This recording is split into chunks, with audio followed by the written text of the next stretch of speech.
All right, welcome back to another episode of Baseball for Maniacs. This is going to be a solo podcast. I'm basically just going to go over all the Phillies moves in the offseason up until this point, whether it's Christmas Eve for you or Christmas Day where you're watching this. Merry Christmas to all. And I'm just going to go in chronological order. Now, I'm not going to go over the minor league deals just because there's so many, and I don't really think there's a such thing as a bad minor league deal, just because the minor league deals. I will talk about one just very briefly that I do like. I do like Brian De La Cruz.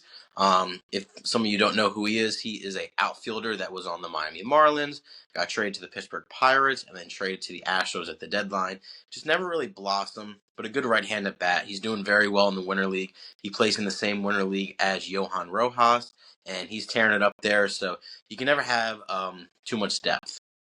But the first big signing is going to be from December 9th. As you all know, Kyle Schwarber coming back to the Philadelphia Phillies. Now, for the most part, I think the sentiment has been joy for bringing him back. Kyle Schwarber is just someone you really couldn't replace. 56 homers, he had a career year, let alone what he does in the clubhouse. He is this team's leader. Now, the only pushback I've gotten from Phillies fans from what I've heard across Twitter, all media platforms, is they're running it back. With Kyle Schwarber, he was the best bat on the market compared to Kyle Tucker. So running it back is a funny thing because you don't want to just do something different, change for the sake of change. And I get it. There's some things we'll go into later in this episode about things that I do believe need to be changed. Kyle Schwarber was not one of them. But just for the sake of this podcast, let's go into some alternatives because Kyle Schwarber was the first domino to fall in the winter meetings. Could have gone to Pete Alonso. I personally would not be upset if Kyle Schwarber went somewhere else and Pete Alonso came in. Now, I prefer Kyle Schwarber, and I'm happy the outcome was we brought him back. But Pete Alonso, I think, was the best option to replace Kyle Schwarber. He's a right-handed bat. He's going to hit you 40 homers, OPS in the 800s. Granted, for him being a Met and all his little antics, I think he's a dork. But I would have loved to bring in Pete Alonso only if Kyle Schwarber signed somewhere else. The other option could have been Kyle Tucker. I just don't think the Phillies are in the market to give another 10-year deal out, which is obviously what he's seeking. So I don't think Kyle Tucker was ever realistic. Now, I did post a video of Kyle Tucker, future Phil. That's just when you hear a bunch of rumors, you're like watching the winter meetings, you're seeing all this stuff come in. You hear things, you think, oh, maybe he could be a Philly. But looking back at it now, I don't think Kyle Tucker was ever on the Phillies' radar. The other people, maybe Bregman or Bo, we'll get into that later or in another episode. I definitely think if they didn't bring Kyle Schwarber back, they would be big players in them. Now, me personally, the way the Phillies have been moving this offseason, shedding some salary, possibly not bringing back JT, I do think Alex Bregman or Bo Bichette is a realistic possibility right now. Could have also pivoted Cody Bellinger. He's looking at a 7-8 year deal. Absolutely not. But that was a big signing. I'm happy Kyle Schwarber's back, and I think you're going to get 3 really good years out of that contract. The other 2, you might have to live with some production going down. Of course, he's not going to be the same player he is in 4 or 5 years, but he's a DH. He doesn't play the field. He never will play the field. Maybe once or twice in a random like Sunday afternoon game, they put him out in left field. But the way he ages and DHs and power hitters age, I think the contract is going to be a success. I look at Big Papi when he got his last deal in Boston. Ryan will attest to this. He could have kept playing another 3 years even after he retired. He was a MVP caliber player even in the later stages of his career. So overall, love bringing back Kyle. The next was the next day, and this has to do with the Rule 5 draft. Now, for those of you who don't know what the MLB Rule 5 draft is, it's a annual December event held in the winter meetings where teams can select unprotected minor leaguers that are not added to the 40-man roster. Now, there's a deadline date where players that aren't currently on the 40-man roster have to be added, or that makes them eligible to be selected in the Rule 5 draft. This is just done for players who have been in the system for 4 or 5 years to where major league teams, if they're not like, if the prospects aren't going to be on their major league roster or even on the 40-man, it kind of helps them from just like not keeping them tucked away in the minors. Because, obviously in the minors, your big league clock doesn't start, and that just prevents teams from doing that. And we selected Zach McCamby. He is a right-handed relief pitcher that was in the Miami Marlins organization. 26 years old. He had a 2.90 ERA last year in 62 innings with the Marlins AA and AAA affiliate. And I think this is a really, really good pickup. The Marlins, for as much of a franchise dumpster fire they have been, they know how to develop pitching. And I think with that case, I probably have to do a little bit more research on why they didn't select him. They probably just have a surplus of like pitching, and they couldn't select everyone to the 40-man roster. So I think this is a really good pickup. The thing about the Rule 5 draft is a player has to remain. Let me see real quick. Get these notes for you. They have to remain on the MLB active roster or the injured list for 90 plus days of the season. Now, if they aren't, they can be returned to their team they were originally on. So if Zach McCamby does not make the Phillies roster, he's going to be sent back to the Marlins. And then that same day, as picking up players, there's certain players you can't protect. Can't protect everyone. One player we didn't protect, which I was a little surprised about, but I kind of understood, was Griff McGarry, a fifth-round pick from the Phillies in 2021. He was selected by the Washington Nationals. So similar to Zach McCamby, he has to be on the Nationals MLB roster or injured list, depends if he gets injured or not, for 90 days. He had a 3.4 ERA in 21 starts over 83 innings for the Phillies in 2025. He got up to AAA. Griff McGarry has always been a polarizing figure in the Phillies minor league system. He has a lot of great stuff, but it's his command issues that have really hindered him from making that next step as a prospect into the Phillies major league team. Now, I think eventually he will be returned back. I just can't envision him staying on the Nationals roster for 90 days. His control issues are iffy. The Phillies tried to make him a reliever, I think in 2024. He did okay, but didn't really work out. He was a very good AA pitcher, but not a great AAA pitcher. Now, people might say, well, AA, the talent's a little bit better. There's a significant difference in baseballs between AA and AAA. They're different baseballs. So a lot of players, when they make the jump and they struggle, it's either adjusting to that new ball or maybe just AAA is just too much for them. I think Griff McGarry is going to be back in the system, and if he does get returned to the Phillies, I think they just have to lock in and try to make him a reliever. But nevertheless, that was a move made on 12/10. Another move made on 12/10. The Phillies are active on December 10th for some reason. They acquired, and I'm probably going to botch the name, so I apologize for that, Yoniel Curret from the Tampa Bay Rays.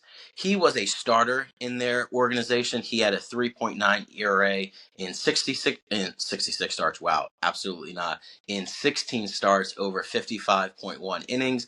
He was mixed between three levels with the Rays: rookie ball, AA, AAA. I did some research on him. The word with him is command issues. That's a theme with minor leaguers. Like, if you don't have command, you're not going to succeed in any level above AA or AAA. But the Phillies are going to move him from a starter to a reliever. Maybe they get an art pitching lab, and maybe they figure out something with him. The good thing about him is he has minor league options. Now, minor league options are, you have a set number of options. If those run out, you can't be sent to the minor leagues without clearing outright waivers. Some players that on the Phillies 40-man that can't be sent to the minor leagues without clearing waivers: Christopher Sanchez. Obviously, he's not getting sent down anytime soon. Rafael Marchand. That was a big thing last year, why Marchand was the backup catcher compared to Garrett Stubbs. Garrett Stubbs had an option last year. Marchand didn't. You didn't want to lose Stubbs. You always want catching depth. That's why he started the year in AAA, and that's why Marchand made the big league roster. Garrett Stubbs used his last minor league option last year, so he can't be sent down. And Mundo Sosa can't be sent down. He's not going to be sent down anytime soon. Weston Wilson, that's going to be very interesting to me because I don't really see where he fits on the big league roster, because I think Otto Kemp is going to be that left field platoon bat for Brandon Marsh, similar to what Weston Wilson was for the Phillies in 2025. So I'm very curious to see, maybe they trade him. Maybe because I feel like if he gets outrighted on waivers, someone's going to take a chance on him and pick him up. Jonathan Bolin, who was in the Matt Strom deal, he's out of minor league options, but he has 6 years of control. You rarely see that where they have that many years of control, but they're out of minor league options. So he's going to have to be on the big league roster or before, unless he'll get to waivers. Zach Pop, we'll get into that signing. He signed to a major league deal, which baffles me, but that'll be towards the back end of this episode. So those are the current Phillies players that cannot be sent down without clearing waivers. And then the next signing, 6 days later, Phillies took some time off, or maybe the deals just weren't materializing. They signed Adolis Garcia to a 1-year, $10 million deal. So me personally, I really liked the move at the time. But then a report came out the next day that the Phillies outfield is set. If you know me, if you watch this pod, if you followed Phillies fans through, you guys know how much I like Harrison Bader as a player. I thought he was a spark the Phillies needed at the deadline. Unfortunately, he got hurt in game 1 of the NLDS. I was in the house for that. It was not funny, but it was so weird because I'm like in the second deck, and this is maybe the 7th inning, and we see Nick Castellanos getting pinch hitting for Harrison Bader. Now, at the time, we didn't know Bader got hurt because it wasn't obvious. He tweaked his hamstring. You can't really see that. So no one in the stadium knew what was going on. For a second, I thought Rob Thompson lost his freaking mind, which he did in that game because this was the inning after he sent David Robertson back out for an up down that he hadn't done all year as a 41-year-old reliever. We're not going to get into that. That's an episode for another day. Maybe Rob Thompson blunders. I would love to do an episode about that. But basically, Nick Castellanos pinch hit for Bader. He got hurt. Bader never was able to play the field again. He was going to play in Game 5. I believe that was the report. He just wasn't ready. But that just goes to the sentiment that Harrison Bader was the Phillies' spark. He was the heartbeat of the team. And unfortunately, injuries happen. We lose him 4 to the Dodgers. I really wanted to bring him back. There's still a world where we do if we make a trade with Brandon Marsh, but most likely he's not going to be returning. Adolis Garcia is going to be in right field. Center field is going to be Justin Crawford. Left field is going to be a platoon of Brandon Marsh and Otto Kemp. I'm all for giving Justin Crawford the opportunity to play every single day. Preferably, I wanted that to be left field every day. Center field, bring back Harrison Bader. And right field, Adolis Garcia. I think it's another 1-year deal where you're taking a flyer on a player similar to Max Kepler in 2025, with Merrifield in 2024. Hasn't worked out for the Phillies, but he is going to be replacing Nick Castellanos. Now, Nick Castellanos, his time in Philly is over. We've gone through that numerous times. Tons of edits I've made. I like Nick Castellanos, but with as much damage that happened between him and Rob, the city, it's just time to move on. And Adolis Garcia is a gold glove right fielder. So at worst, you're getting similar production with the bat, but a defensive wizard out there. So I like the signing. 1 year, $10 million. If it falls flat on his face, it's not going to hinder the franchise. It's a 1-year deal. So I like the Adolis Garcia signing, and that was on 12/16. And then 2 days later, the Phillies signed Brad Keller to a 2-year, $22 million deal. I didn't expect that. I thought they were going to be in the market for Pete Fairbanks. I didn't really hear anything about Brad Keller. I figured he'd go back to the Cubs. He had a great year, resurgent year. But I love the signing. Brad Keller had a 2.07 ERA in 75 innings pitched.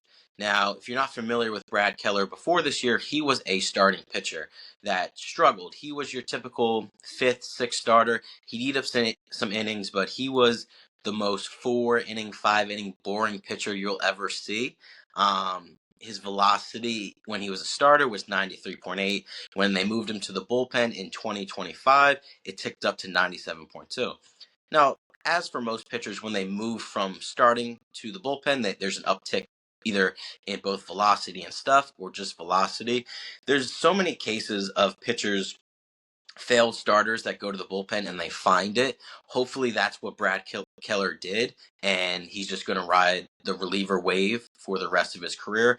If he gives you anything similar to what he gave the Cubs in 2025, this is a massive pickup because he's going to be the setup for Johan Duran. And going into the bullpen last year, everyone knows it was a freaking mess. Jordan Romano, Joe Ross, Carlos Hernandez. The bullpen was terrible, but this year, this signing, you go into two locked-in relievers to where the Phillies have one of the best bullpens in baseball. So I love this signing. It also takes a lot of pressure off Orion Kerkering, who, as we all know, the blunder, the mentality. I think there's a world where Orion Kerkering bounces back and he's a great reliever. His stuff is always there. What has hindered him, I think, is his mentality. But you take some pressure off Orion. He's more of the sixth, seventh inning guy. You kind of let him ease back into the bullpen role after one of the toughest plays you'll ever see. It was just a mental lapse to where obviously the comebacker, we've seen it 1,000 times, but I think Orion Kerkering has a great chance to bounce back, and this Keller signing just takes the pressure off of him. So going into 2026, I think our bullpen is stacked. And then the next move, so when we signed Keller, it kind of opened up the door for a Matt Strom trade. Now, when I went over this in my original Matt Strom trade reaction, it made so much sense, especially after the Keller move, and then after the comments Dave Dombrowski made in the end of year press conference about the PFPs. Then a report came out that Matt Strom would bump heads with people in the organization, coaches, front office personnel. He was a very opinionated guy, which I'm all for. But for him to say that we didn't do enough PFPs and that was a reason why Ryan Kerkering missed that ball that 99% of major leaguers make with their eyes closed, I just thought that was such loser mentality. And similar to Castellanos, it was time to move off of him. Now, I think it was more of a salary dump to where it opens up the door to where maybe we can make some other moves, whether that's a Bo Bichette, Alex Bregman. There's going to have to be a lot of other moves for that to be the case, whether you're moving off Alec Bohm, save about $11 million there, don't re-sign JT.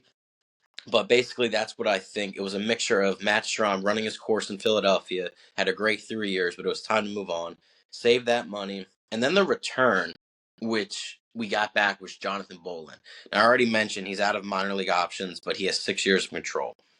I think Bowman was a move to kind of fill in the fifth/sixth starter spot going into the season because Zach Wheeler obviously is recovering from thoracic outlet syndrome to where I don't think he's not going to be ready opening day. I think he returns somewhere in the early May, maybe mid-May timeline to where Bolin can fit that fifth, sixth starter spot. And I think that also opens up the door for a Taijuan Walker trade to where they would trade him to someone else. They would eat about half the contract, maybe less, maybe more. I'm not an exec. I don't know.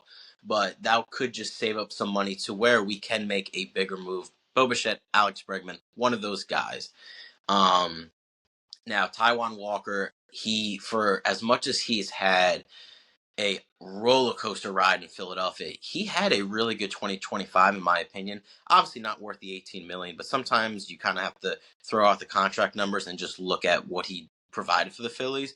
Going back from the bullpen to starting to the bullpen, I think he did a good job. He ate up some innings to where I think he will be a appealing piece for someone, especially starting pitching, like how much it's costing on the market. I could definitely see a team that is deprived of that will be willing to eat $9 million of the contract.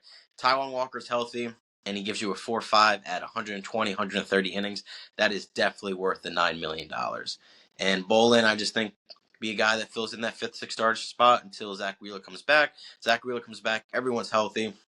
You can move him to the bullpen. But as you know, if you watch every single game, if you watch the duration of a major league season, no one ever stays fully healthy to where he will be valuable to where he can pick up some spot starts for the Phillies when Zach Wheeler comes back.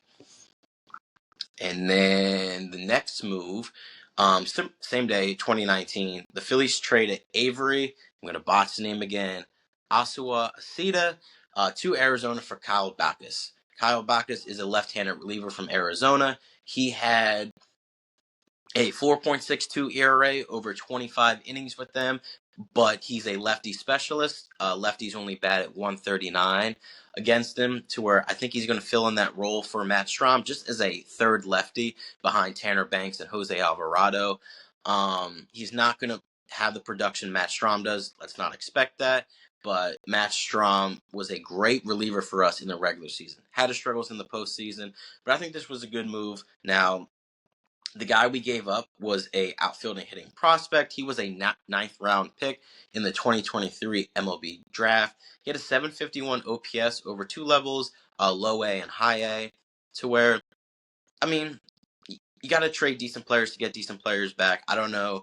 I haven't dived too deep into Avery and his stats or whatever, so I don't really know how good he's going to be. I know Jack Fritz was pretty high on him, but he loves prospects.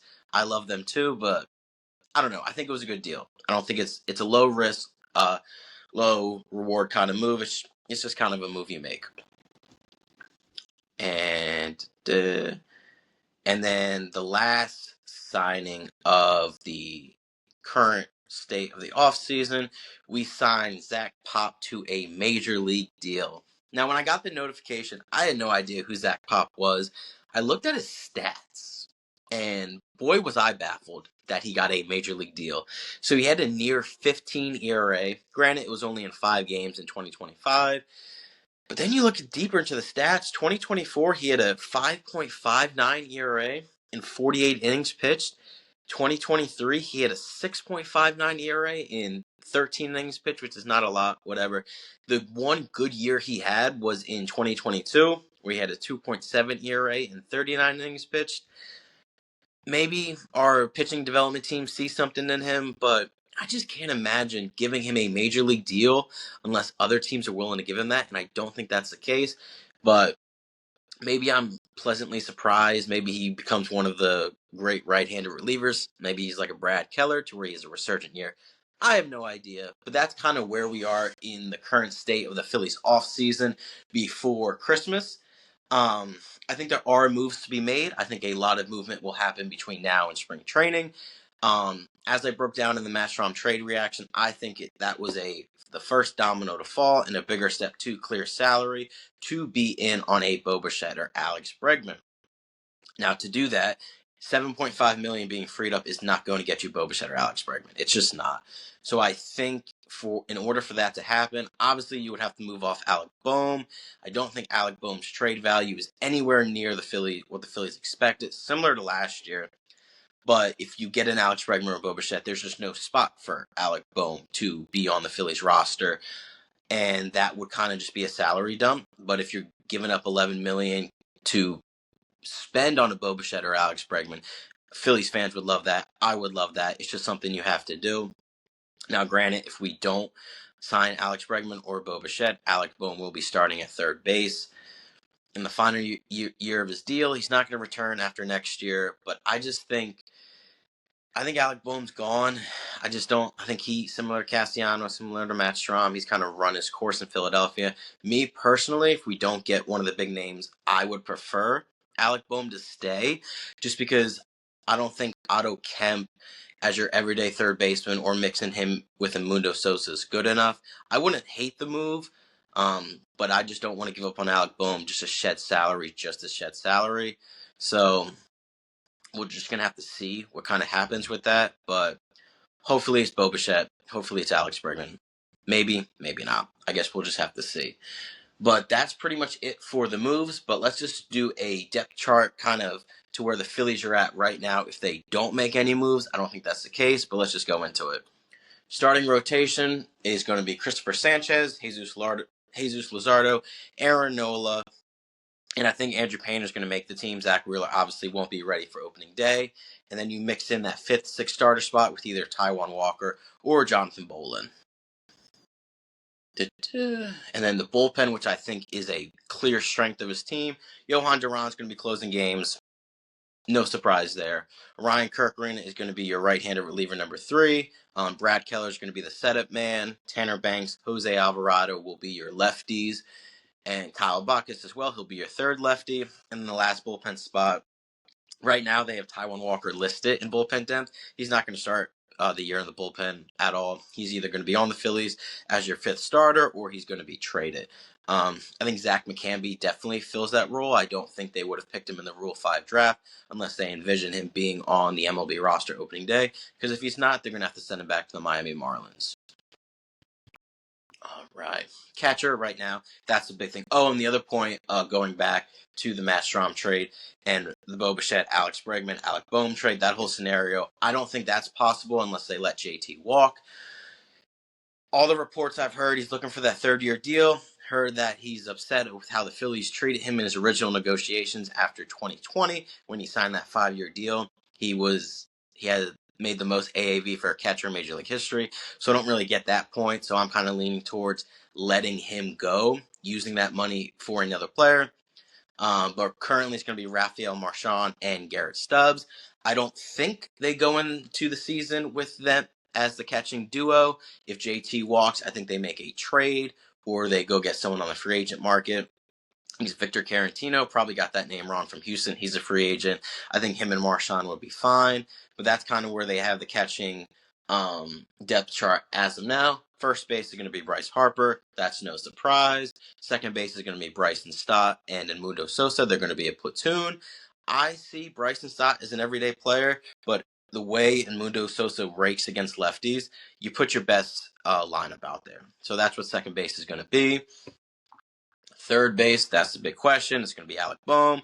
Is it going to be Otto Kemp mixed in with Edmundo Sosa? Is it going to be Alex Bregman or Bo Bichette? Is Bo Bichette going to play second? Can Bryson Stott move to third? That's the biggest question mark, I think, is what are they going to do at third base? And we're just going to have to wait and see in regards to that. If I had to make a prediction, I don't like it. I think Alec Boehm is going to be the opening day third baseman. But he did have a really good second half to where wouldn't be the worst thing in the world. That's why you just don't get rid of players just to get rid of them, just to make a change. You get rid of players to improve at a position. That's how teams become successful. That's how they maintain success. So all the Phillies fans that are saying, I don't want to run it back, I don't know, man. 96 wins and competing with the Dodgers, I don't think it'd be the worst case in the world to run it back. Obviously, I want to see them improve, get a star-level player like Bo Bichette or Alex Bregman, but we will have to see. Shortstop is going to be Trey Turner. You guys know how I feel about Trey Turner. I don't think he's lived up to the contract, but he is a very good player. And for all of his defensive blunders, he was one of the best defensive shortstops in Major League Baseball in 2025. He played a better shortstop than Francisco Lindor by the numbers. So he's obviously going to stick at shortstop. Now, before I get into the outfield, where does Aiden Miller fit in all of this? Because I think he's going to be up in Philadelphia, whether it's midseason or towards the end. Is he going to play third base? Is he going to play second? I don't think he's going to play short next year. Wherever Aiden Miller plays is going to be decided by what they do at third base. If they go in with Alec Boehm, Trey Turner, and Bryson Stott, I think it's just going to be a case to where you see how Aiden Miller produces in AAA. And if he's who everyone in Philadelphia thinks he is, the spot he's going to be taken is either third or second base, to where if Bryson Stott's struggling, if Alec Boehm's struggling, he's just going to slide in there.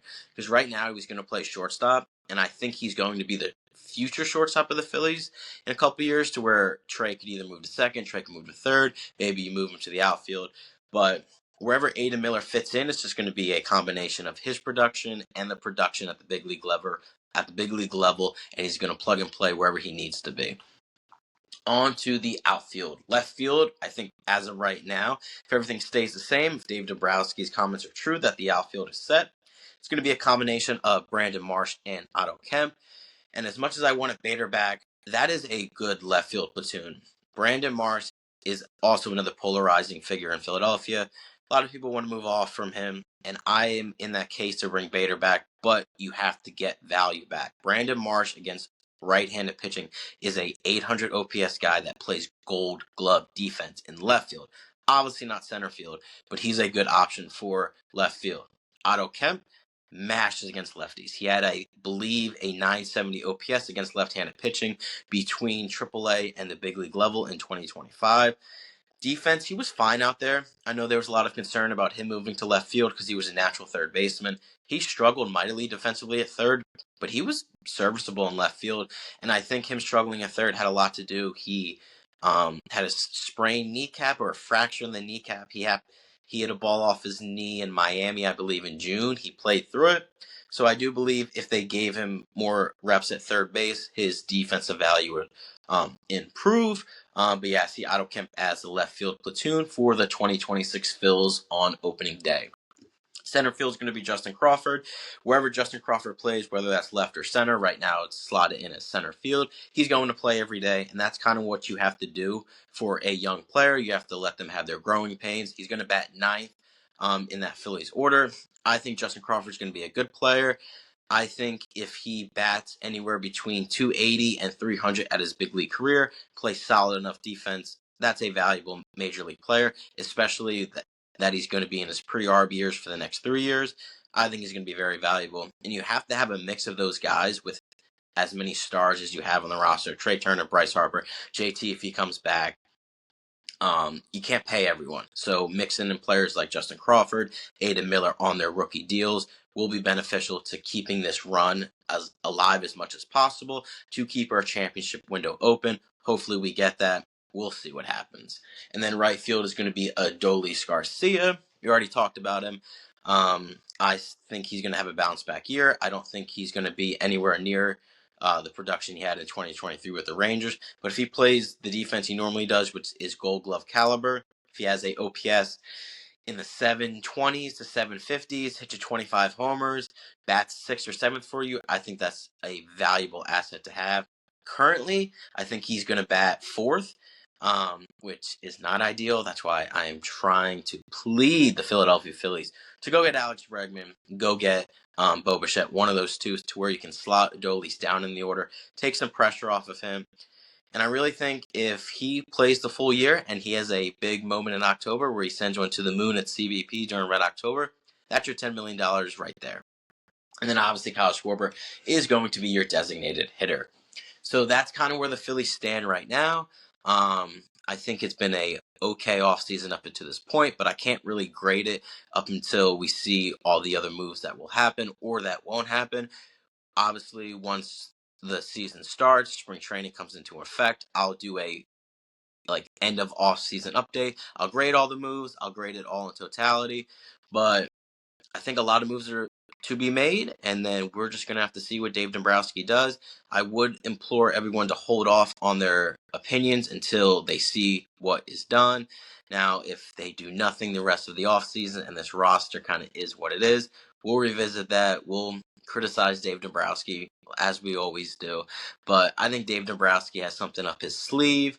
I think he is going to make a big move. I think he's going to put the Phillies in prime position to go compete for another World Series. Because here's the thing, man. You get in, you have a shot. But that's going to do it for me. Hope everyone has a very Merry Christmas and a safe Merry Christmas. Stay blessed. We will come back probably with an episode with me and Ryan sometime probably later this week, maybe early next week. But of course, if any major news breaks, we'll be on here to break it down for you guys. Thanks and have a good one.